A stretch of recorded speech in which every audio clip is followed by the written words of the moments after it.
The magic lamp. A long time ago, in the capital of a very small and poor kingdom, there lived a poor widow. She had an only little son left, who was still growing and reaching his teenage years. One day, a merchant from a far country came to her house, and standing in front of the door called out, "Dada, Dada, elder brother." The widow replied, "He is no more. He died many years ago." On hearing this, the merchant wept bitterly, mourning the loss of his younger brother.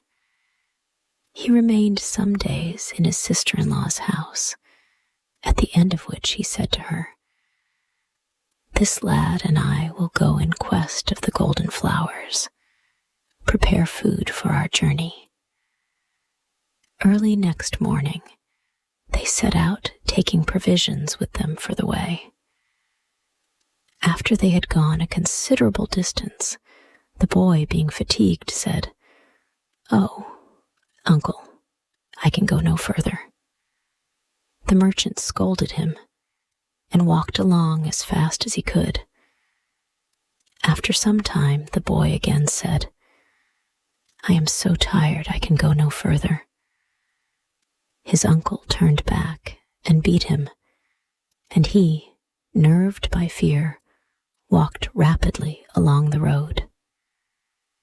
At length, they reached a hill, to the summit of which they climbed, and gathered a large pile of firewood. They had no fire with them, but the merchant ordered his nephew to blow with his mouth, as if he were kindling the embers of a fire. He blew until he was exhausted, and then said, "What use is there in blowing when there is no fire?" The merchant replied, "Blow, or I shall beat you." He again blew with all his might for a short time, and then stopping said, "There is no fire. How can it possibly burn?" On which the merchant struck him. The lad then redoubled his efforts, and presently the pile of firewood burst into a blaze. On the firewood being consumed, an iron trapdoor appeared underneath the ashes, and the merchant ordered his nephew to pull it up. He pulled, but finding himself unable to open it, said, "It will not open." The merchant told him to pull with greater force, and he, being afraid lest he should be again beaten, pulled with all his might, but could not raise it. He again said, "It will not open," whereupon the merchant struck him and ordered him to try again. Applying himself with all his might, he at length succeeded. On the door being raised, they saw a lamp burning, and beside it an immense quantity of golden flowers. The merchant then said to the boy, "As you enter, do not touch any of the gold flowers, but put out the lamp and heap on the gold tray as many of the gold flowers as you can, and bring them away with you." He did as he was ordered, and on reaching the door again, requested his uncle to relieve him of the gold flowers. But he refused, saying, "Climb up as best as you can." The boy replied, "How can I do so when my hands are full?" The merchant then shut the iron trap door on him and went away to a distant country. The boy, being imprisoned in the dark vault, wept bitterly, and having no food, in a few days, he became very weak. Taking the lamp in his hand, he sat down in a corner, and without knowing what he was doing, began to rub the lamp with his hand.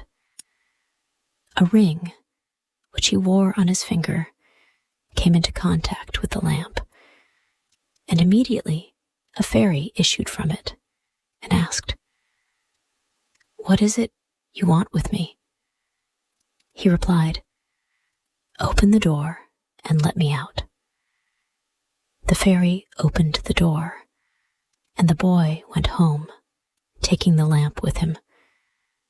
Being hungry, he asked for food, but his mother replied, "There is nothing in the house that I can give you." He then went for his lamp, saying, "I will clean it and then sell it, and with the money buy food." Taking the lamp in his hand, he began to rub it, and his ring again touching it, a fairy issued from it and said, "What do you wish for?" The boy said, "Cooked rice and uncooked rice." The fairy immediately brought him an immense quantity of both kinds of rice. Sometime after this, certain merchants brought horses for sale, and the boy, seeing them, wished to buy one. Having no money, he remembered his lamp, and taking it up, pressed his ring against it, and the fairy instantly appeared and asked him what he wanted. He said, "Bring me a horse," and immediately the fairy presented to him an immense number of horses. When the boy had become a young man, it so happened that one day the king's daughter was being carried to the ghat to bathe, and he, seeing her palki with the attendants passing, went to his mother and said, "I am going to see the princess." She tried to dissuade him, but he insisted on her giving him permission, so at length she gave him leave. He went secretly and saw her as she was bathing, and on returning home said to his mother, "I have seen the princess, and I am in love with her. Go and inform the king that your son loves his daughter and begs her hand in marriage." His mother said, "Do you think the king will consider us as on an equality with him?"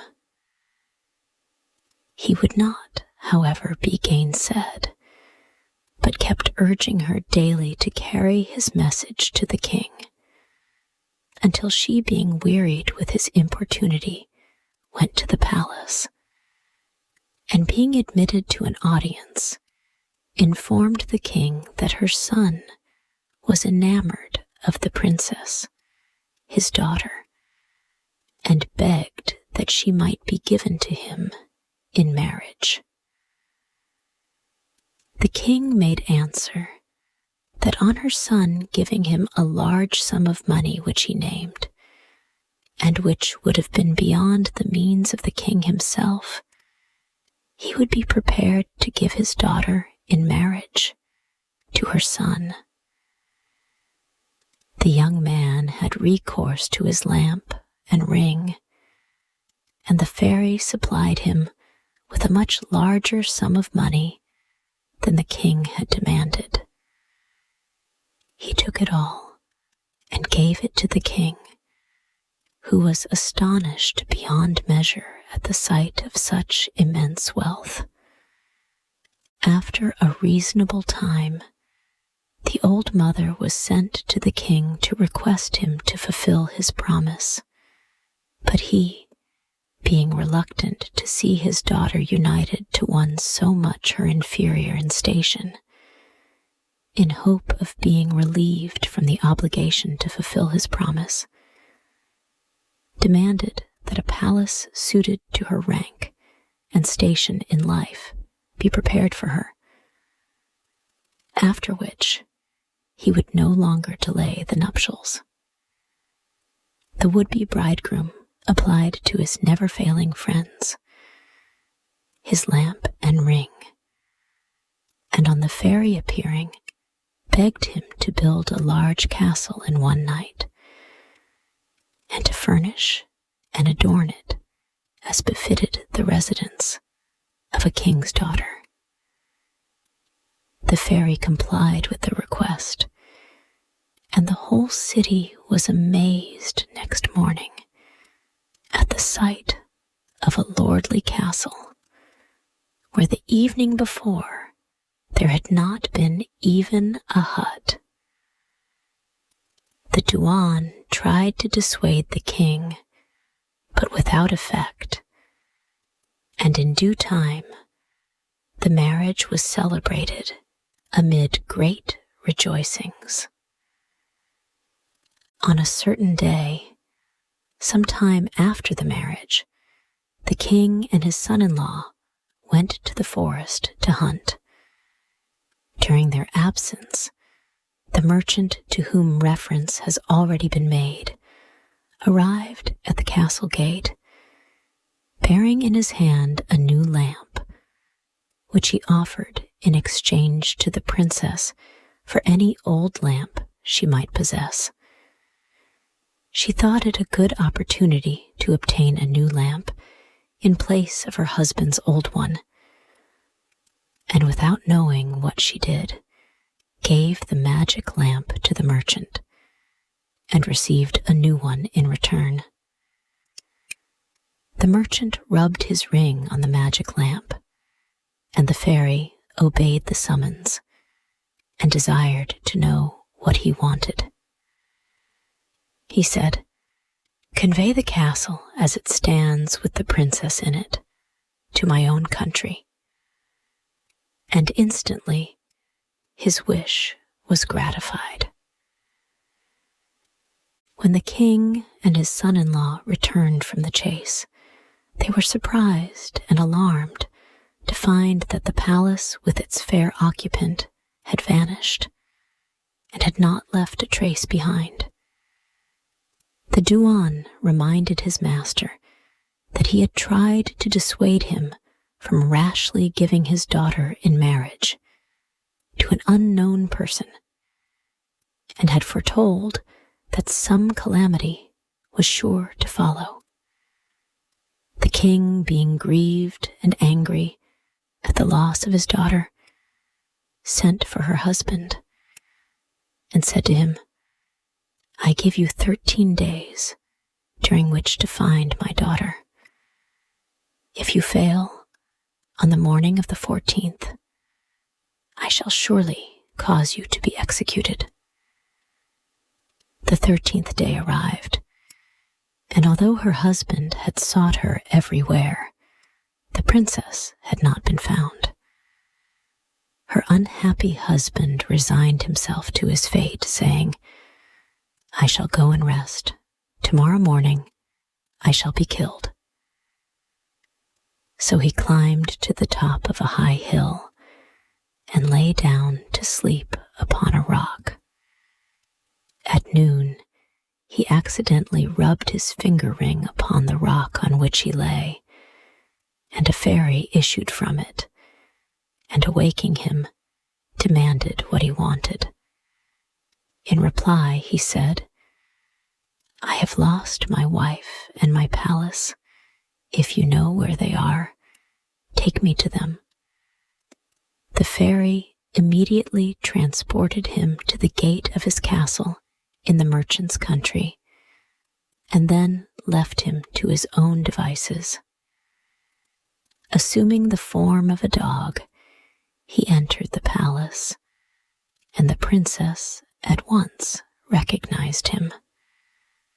The merchant had gone out on business and had taken the lamp with him, suspended by a chain round his neck. After consultation, it was determined that the princess should put poison in the merchant's food that evening. When he returned, he called for his supper, and the princess set before him the poisoned rice, after eating which he quickly died. The rightful owner repossessed himself of the magic lamp, and an application of the ring brought out the attendant fairy who demanded to know why he had been summoned. Transport my castle with the princess and myself in it back to the king's country, and place it where it stood before, said the young man. And instantly the castle occupied its former position, so that before the morning of the 14th day dawned, not only had the princess been found, but her palace had been restored to its former place. The king was delighted at receiving his daughter back again. He divided his kingdom with his son-in-law, giving him one half, and they ruled the country peacefully and prosperously for many years.